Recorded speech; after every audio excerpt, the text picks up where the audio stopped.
इतिहास के पन्नों में कुछ ऐसे युद्ध भी हुए हैं जो किसी राष्ट्र की दिशा और दशा को निर्धारित करते हैं।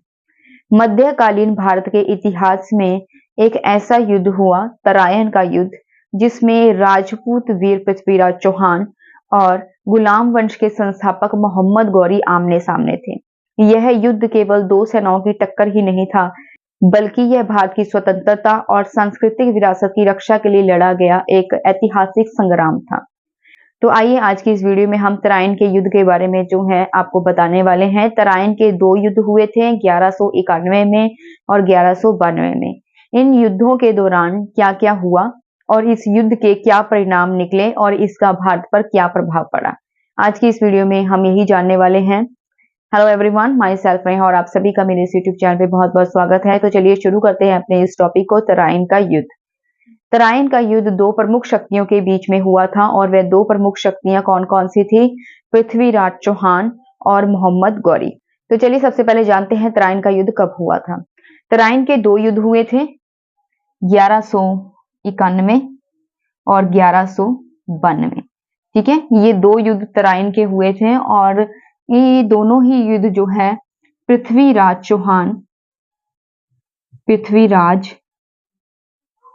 चौहान और मोहम्मद गौरी के बीच हुए। मोहम्मद गौरी, ठीक है, ये दोनों ही युद्ध जो है पृथ्वीराज चौहान और मोहम्मद गौरी के बीच में हुए थे। तो सबसे पहले हम बात करते हैं 1191 ईस्वी में जो तराइन का पहला युद्ध हुआ था उसके बारे में हम पढ़ते हैं। ठीक है, 1191 ईस्वी तराइन का पहला युद्ध। अब जो तराइन का पहला युद्ध है यह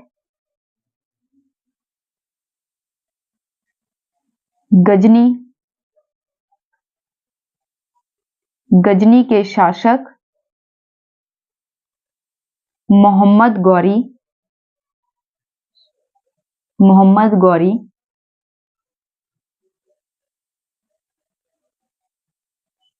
जो कि भारत पर अपना साम्राज्य स्थापित करना चाहता था। ठीक है,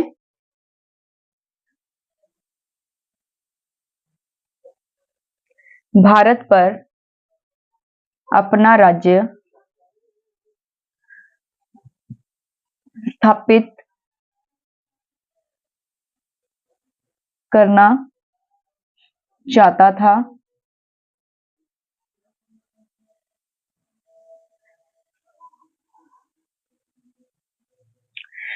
उसने पृथ्वीराज चौहान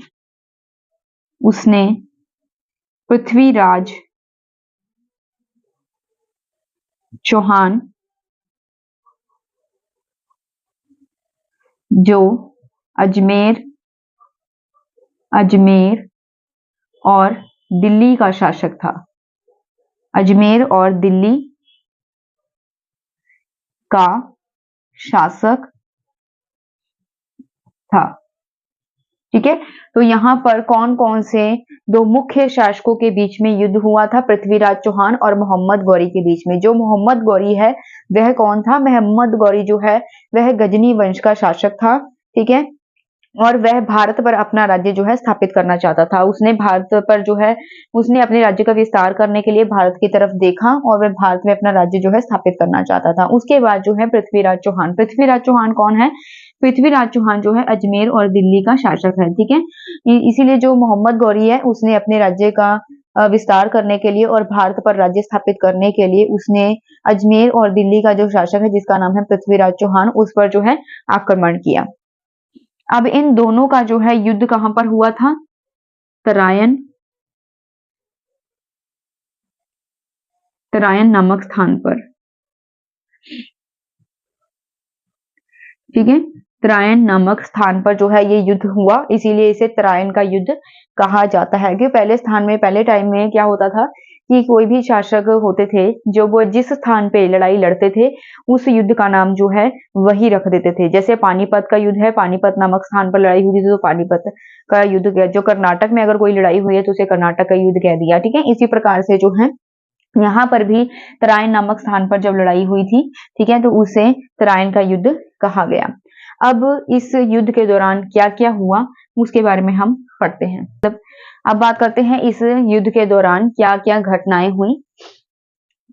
घटना का जो विवरण है वो यहाँ पर हम देने वाले हैं। इस युद्ध के दौरान जो है सबसे पहले जो मोहम्मद गौरी है उसने जब पृथ्वीराज चौहान पर आक्रमण किया तो पृथ्वीराज चौहान जो है उसने युद्ध में बहुत अच्छा प्रदर्शन किया। पृथ्वीराज चौहान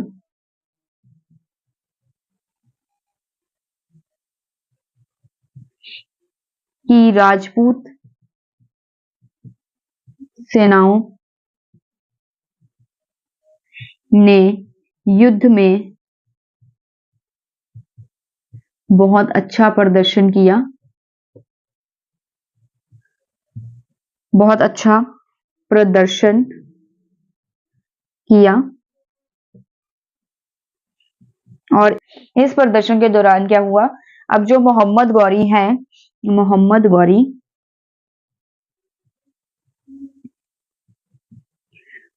गौरी की सेना पृथ्वीराज चौहान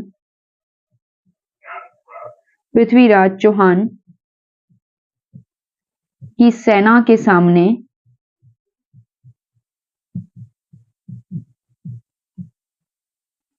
कमजोर पड़ गई।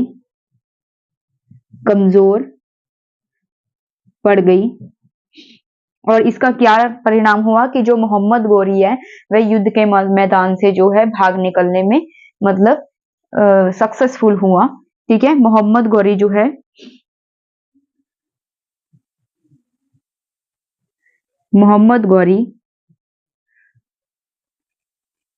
युद्ध भूमि से भाग गया। अब यहाँ पर जो पृथ्वीराज चौहान है उसकी सबसे बड़ी भूल कौन सी थी कि उसने मोहम्मद गौरी को जो है मतलब मारा नहीं बल्कि उसे जाने दिया। ठीक है, तो इस दौरान क्या है, कई बार एक छोटी सी गलती भी जो है पूरी जिंदगी की मतलब जो है उसे ले डूबती है। तो इसीलिए जो पृथ्वीराज चौहान है, अब जैसे युद्ध हुआ था तो पृथ्वीराज चौहान जो है मोहम्मद गौरी को मार सकता था, लेकिन मोहम्मद गौरी को उसने मारा नहीं बल्कि जो मोहम्मद गौरी है वह अपनी जान बचाकर जो है भाग निकला और पृथ्वीराज चौहान ने उसे अब यहाँ पर जिंदा छोड़ दिया। ठीक है, तो मतलब पृथ्वीराज चौहान, ये पृथ्वीराज चौहान की सबसे बड़ी जो है भूल मानी जाती है। पृथ्वीराज चौहान ने गौरी को मारा नहीं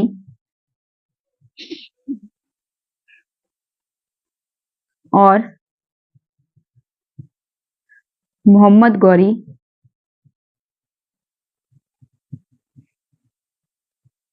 बच निकला। ठीक है, अगर आप सोचिए कि अगर पृथ्वीराज चौहान उस समय मोहम्मद गौरी को मार देता तो शायद आज इतिहास कुछ और ही होता। ठीक है, तो एक बार हम पढ़ लेते हैं, एक बार रिपीट कर लेते हैं। तराइन का युद्ध, तराइन के 2 युद्ध हुए हैं इतिहास में। तराइन का पहला युद्ध हुआ है 1191 ईस्वी में और दूसरा युद्ध हुआ है 1192 ईस्वी में। ठीक है, और ये दोनों ही युद्ध जो है पृथ्वीराज चौहान और मोहम्मद गौरी के बीच में हुए। ठीक है, तो तराइन का पहला युद्ध जो है 1191 ईस्वी में हुआ था और इस युद्ध के दौरान जो है गजनी वंश के शासक जिसका नाम था मोहम्मद गौरी, वह भारत पर अपना राज्य स्थापित करना चाहता था। वह भारत में भी अपने राज्य का विस्तार करना चाहता था, इसलिए उसने भारत की ओर देखा और भारत में उसने जो है पृथ्वीराज चौहान जो कि अजमेर और दिल्ली का शासक है, राजा है। ठीक है, तो मोहम्मद गौरी ने पृथ्वीराज चौहान पर जो है हमला किया, आक्रमण किया और आक्रमण जो है करने के पश्चात जो है और इन दोनों में फाइट हुई, इन दोनों में लड़ाई हुई और लड़ाई कहाँ पर हुई थी, तराइन के नामक स्थान पर हुई थी, इसीलिए इस युद्ध का नाम जो है तराइन का युद्ध पड़ा।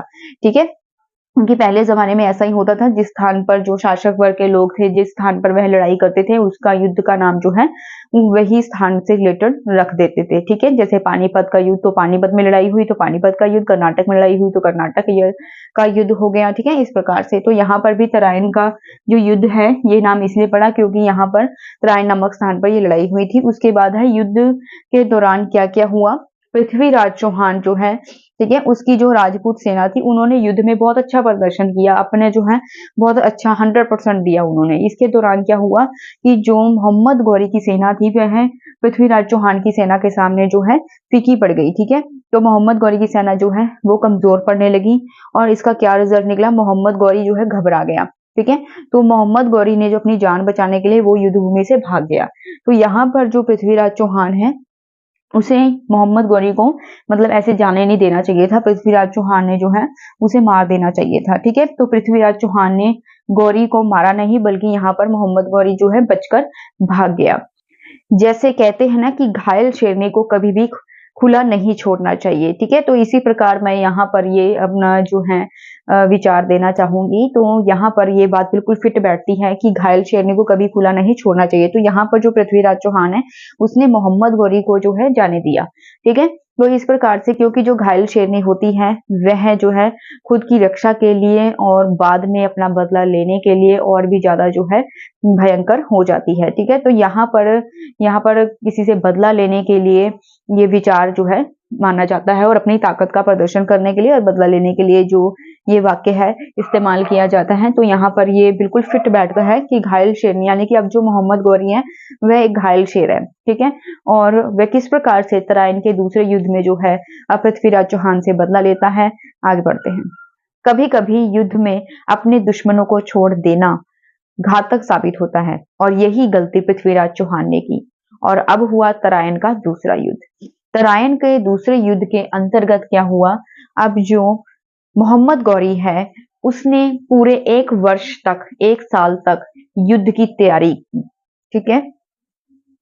मोहम्मद गौरी जो कि युद्ध में भाग गया था, मोहम्मद गौरी ने पूरे 1 वर्ष तक युद्ध की तैयारी की। उसने अपने सेना का गठन किया, और 1192 ईस्वी में उसने तराइन में दूसरा युद्ध किया। इस समय पृथ्वीराज चौहान, जो कि ना तो मानसिक रूप से युद्ध की तैयारी में था और ना ही सैनिक दृष्टि से, ठीक है? पृथ्वीराज चौहान ना तो सैनिक दृष्टि से और ना ही मानसिक तौर पर युद्ध के लिए तैयार था। तो ऐसी कंडीशन में जहां पर मोहम्मद गौरी ने पूरे 1 साल तक युद्ध की प्रैक्टिस की है, युद्ध की तैयारी की है, क्योंकि वो तो बदला लेना चाहता है। यहाँ पर जो पृथ्वीराज चौहान है, वह इस बात को भूल चुका है, ठीक है? तो उसने, मोहम्मद गौरी ने जो है पूरी प्रिपरेशन करके, पूरी तैयारी करके, जैसे आप एग्जाम की तैयारी करके जाते हो, इसी प्रकार से उसने जो मोहम्मद गौरी ने अपना 100% दिया यहाँ पर युद्ध की तैयारी करने में, और उसे पूर्ण विश्वास है कि वह युद्ध जीतेगा भी, ठीक है? तो उसने 1192 में तराइन में दूसरा युद्ध किया, और इस समय जो पृथ्वीराज चौहान है, ना तो वो सैनिक दृष्टि से तैयार है लड़ाई लड़ने के लिए, और ना ही मानसिक तौर पर युद्ध के लिए तैयार है। यहाँ पर जो पृथ्वीराज चौहान है, उसका मुख्य सेनापति जिसका नाम था सकंद, वो भी किसी कार्य में उलझा हुआ था। तो ऐसी कंडीशन में जो है घटना क्या हुई युद्ध के दौरान, बात करते हैं।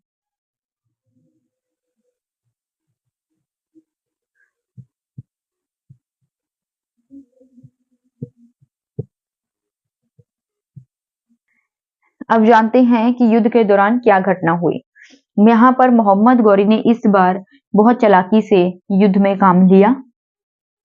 मोहम्मद गौरी ने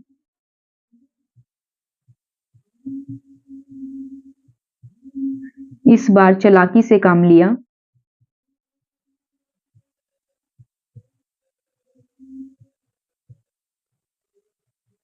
और इस बार उसने मोहम्मद गौरी की सेना जो है बहुत ही बहादुरी के साथ लड़ी और पृथ्वीराज चौहान की जो सेना थी यानी कि वो भी बहुत बहादुरी से लड़ी। लेकिन पृथ्वीराज चौहान के जो सैनिक थे वे बहुत कम थे। पृथ्वीराज चौहान की सेना बहादुरी से लड़ी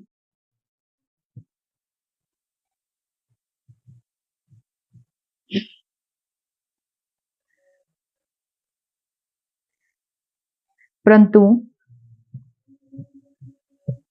सैनिकों की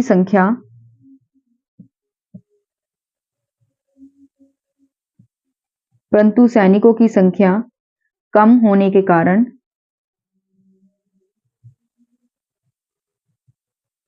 उनकी पराजय हुई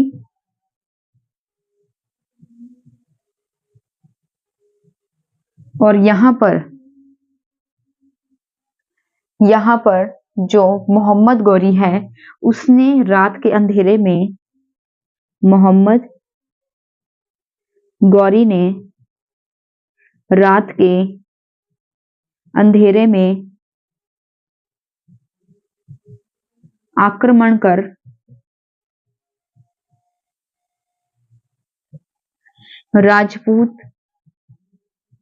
राजपूतों को आश्चर्यचकित कर दिया।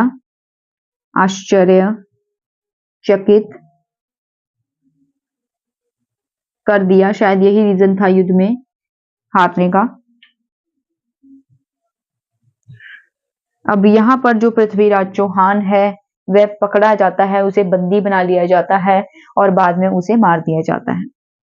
पृथ्वीराज चौहान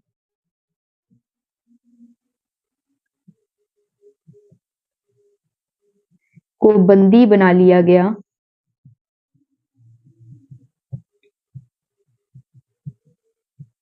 और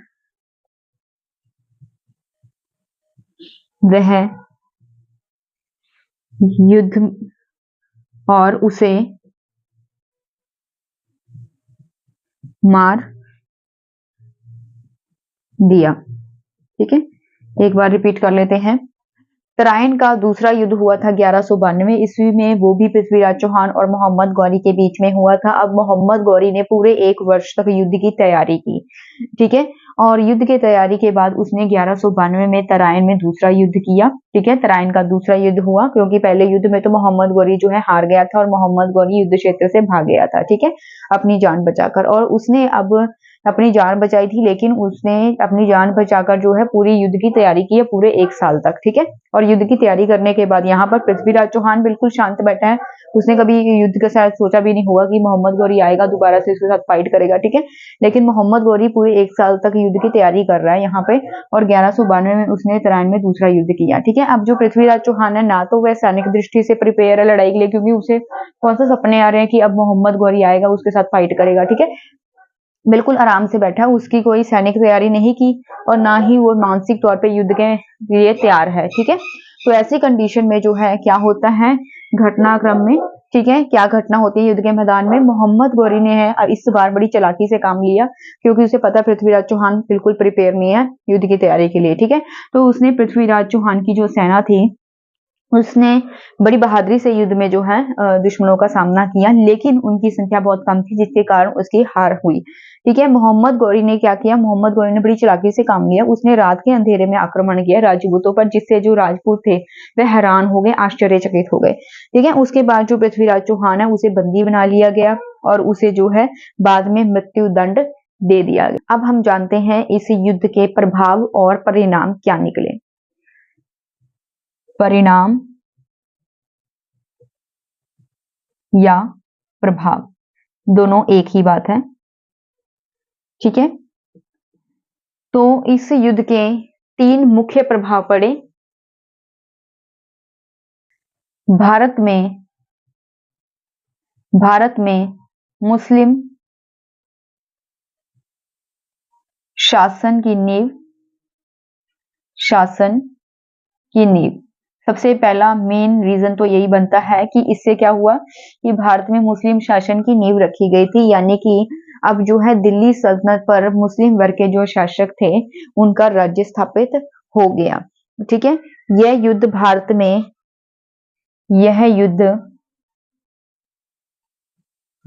में दिल्ली सल्तनत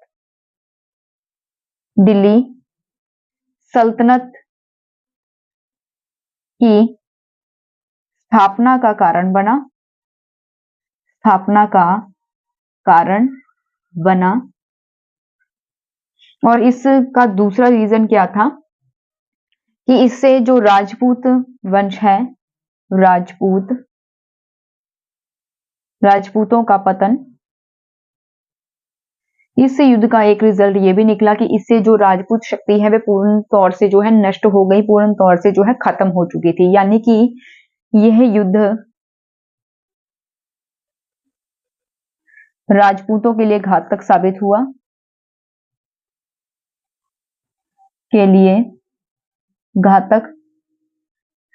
हुआ,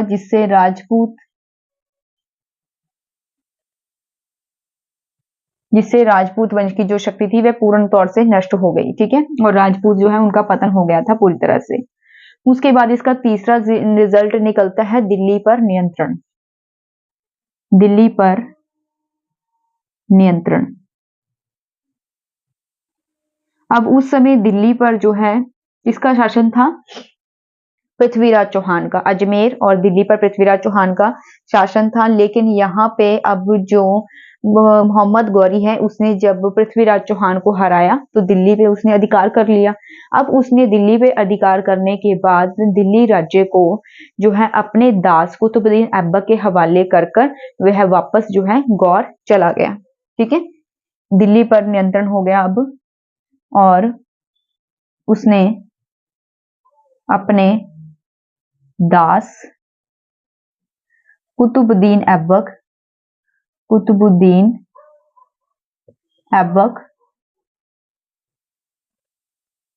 को दिल्ली सौंपकर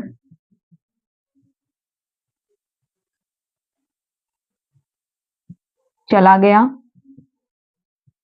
और कुतुबुद्दीन ऐबक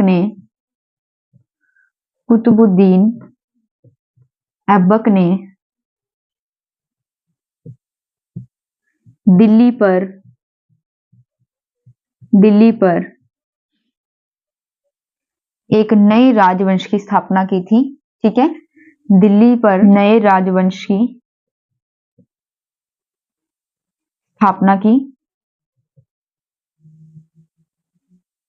जिसे हम गुलाम वंश, इलबरी वंश, ठीक है, दास वंश के नाम से भी जानते हैं। इसका क्या निष्कर्ष निकला?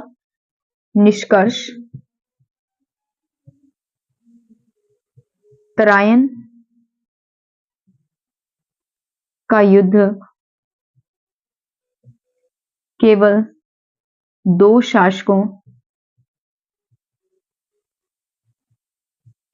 शासकों का युद्ध नहीं था, बल्कि भारत के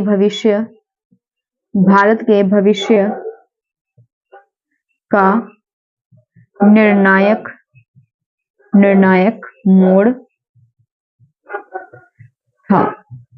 ठीक है, अब तराइन का युद्ध जो है इसका क्या निष्कर्ष निकला? जो तराइन का युद्ध है ये केवल दो शासकों में फाइट नहीं थी, युद्ध नहीं था, बल्कि ये भारत के भविष्य का एक निर्णायक मोड़ था, जिससे ये निश्चित हुआ कि भारत का क्या भविष्य होगा। ठीक है, मान लीजिए कि अगर मतलब जो पृथ्वीराज चौहान है, अगर उसने तराइन के पहले युद्ध में ही मोहम्मद गौरी को मार दिया होता तो आज शायद इतिहास कुछ और ही होता। ठीक है, तो एक बार हम रीड कर लेते हैं। इसके तराइन का युद्ध जो हुआ था, इसके क्या रिजल्ट निकले, क्या प्रभाव पड़ा इसका और क्या परिणाम निकले।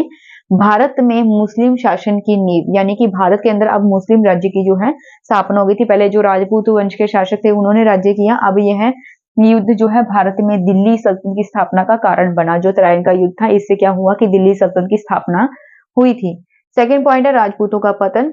अब ये जो युद्ध है, इससे राजपूतों का जो है पूरी तरह से पतन हो चुका था, ये राजपूतों के लिए घातक साबित हुआ। उसके बाद है दिल्ली पर नियंत्रण। अब जो है दिल्ली पर किसका नियंत्रण हो गया, जो मोहम्मद गौरी था उसने दिल्ली पर कब्जा कर लिया, क्योंकि उसने पृथ्वीराज चौहान को हराया। ठीक है, पहले पृथ्वीराज चौहान का जो है नियंत्रण था दिल्ली पर, लेकिन जब पृथ्वीराज चौहान को हराकर उसने मार दिया तो उसके बाद दिल्ली पर नियंत्रण हो गया मोहम्मद गौरी का। अब मोहम्मद गौरी जो है उसने अपने दास कुतुबुद्दीन ऐबक को दिल्ली का राज्य सौंपकर वह वापस गौर चला गया। ठीक है, और उसने जो कुतुबुद्दीन ऐबक है उसने दिल्ली पर एक नई राजवंश की स्थापना की थी, जिसे हम इतिहास में गुलाम वंश, दास वंश, इलबरी वंश या मामलूक वंश के नाम से भी जानते हैं। ठीक है, और इस युद्ध का क्या रिजल्ट निकला, मतलब क्या निष्कर्ष क्या निकला, इस सिट्टा जिसे हम सिट्टा कहते हैं पंजाबी में, तो इसका क्या निष्कर्ष निकला, यानी कि कंक्लूजन क्या निकला इसका। ठीक है, तराइन का युद्ध केवल दो शासकों का युद्ध नहीं था, बल्कि भारत के भविष्य का एक निर्णायक मोड़ था, जो ये तय करता कि भारत का भविष्य क्या होगा। ठीक है, अब इसी प्रकार से आप देखते हैं कि जो पृथ्वीराज चौहान है उसने जब मोहम्मद गौरी को पहले युद्ध में, ठीक है, उसे जाने दिया, उसे छोड़ दिया। ठीक है, अब इसीलिए अगर वह उसे जाने नहीं देता, उसे वहीं पर मार देता, तो शायद इतिहास कुछ और ही होता, लेकिन उसने उसे छोड़ दिया। तो इसका क्या रिजल्ट निकला कि जो मोहम्मद गौरी है उसने दोबारा से युद्ध की तैयारी की और उसने पृथ्वीराज चौहान को मारकर, ठीक है, उसने क्या किया, भारत का जो भविष्य था उसे चेंज कर दिया।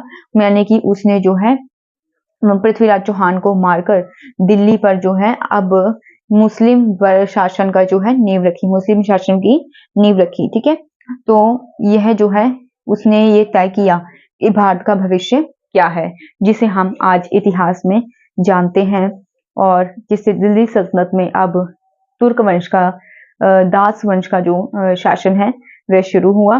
तो आज की वीडियो में सिर्फ इतना ही। अगर आपको ये वीडियो पसंद आई हो तो चैनल को सब्सक्राइब, लाइक और शेयर करना मत भूलिएगा। और यहाँ पर हम यूजीसी नेट से रिलेटेड इसी प्रकार के अन्य रोचक तथ्यों को जानने के लिए आप मेरे चैनल को फॉलो कीजिए, मेरे चैनल को सब्सक्राइब कीजिए। धन्यवाद। मिलते हैं किसी नेक्स्ट टॉपिक के साथ किसी नेक्स्ट वीडियो में।